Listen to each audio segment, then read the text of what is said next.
Persistence isn't about just trying harder. That's a myth.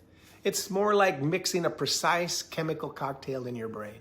I learned this firsthand while studying martial arts, where I faced struggles, challenges, setbacks, and yes, even a torn cartilage in my knee. Those things could have easily derailed me, but they didn't stop me from earning my black belt and becoming a master instructor. You see, when you hit a wall, your brain is actually trying to stop you, like an overprotective parent yelling, maybe you shouldn't do that. The secret to achieving the unachievable? Well, we need to rewire that impulse to quit.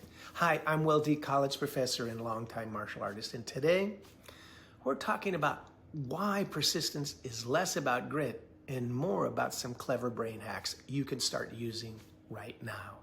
Think of the black belt mindset. It's not about having superhuman strength. It's about neuroplasticity, your brain's ability to rewire itself. Every time you push past the urge to quit, you're strengthening a neural pathway.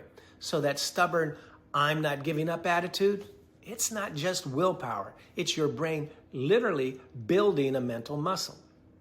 The problem starts when progress slows down. Your brain hits the brakes right before the breakthrough. And that's when most people just throw in the towel. You need a strategy to override that mental shutdown. This is where neuroscience, mindfulness, and NLP become your secret weapons. Here's a brain hack you can try right now: micro persistence. You don't have to be perfect to improve. When you start something new, you get a rush. Then comes the grind, the part nobody likes to talk about. That's why small daily improvements matter. Even a tiny 1% gain counts. Why? Because consistency creates dopamine loops. When you show up, even for just 15 minutes, your brain registers a win. That little dopamine hit reinforces the habit, making it easier to show up again tomorrow. Think of it like a bicep curl for your brain. You're not getting huge results instantly, but you're building strength over time. Remember, consistency beats intensity every single time. Now, what happens when frustration hits and your brain goes into panic mode? That's your cue to apply mindfulness. Forget vague advice like be patient. Let me show you how to be patient. Patience is a skill you cultivate through presence. When you feel stuck, stop and focus on your breath. Ask yourself, what exactly am I feeling right now? Is it tension, heat, or maybe just the urge to binge watch Netflix right now? By giving your brain this simple task, observe but don't judge, you interrupt that emotional feedback loop that makes quitting so tempting. That feeling of frustration, it's just a passive electrical signal, not an order to give up.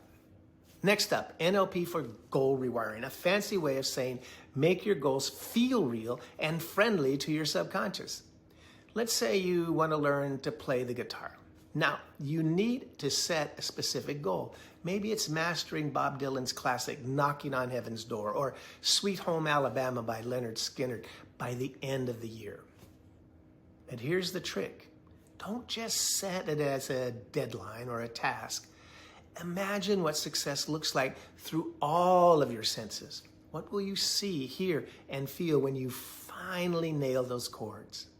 This sensory-rich picture helps your brain believe the goal is achievable and makes it more motivating. And what about that annoying inner critic? You'll never finish this.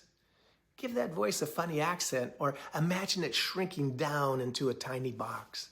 This simple trick interrupts the negative self-talk pattern. And, find a mentor. A good mentor doesn't just give advice. They show your brain proof success is possible. Their example boosts your confidence in a way pep talks can't. Persistence is like having GPS for life. Sure, there are going to be detours and maybe even some torn cartilage along the way. But if you keep making those small mindful adjustments, you'll get where you want to go. Don't shy away from the challenge. Trust me, it's worth every bit of the fight.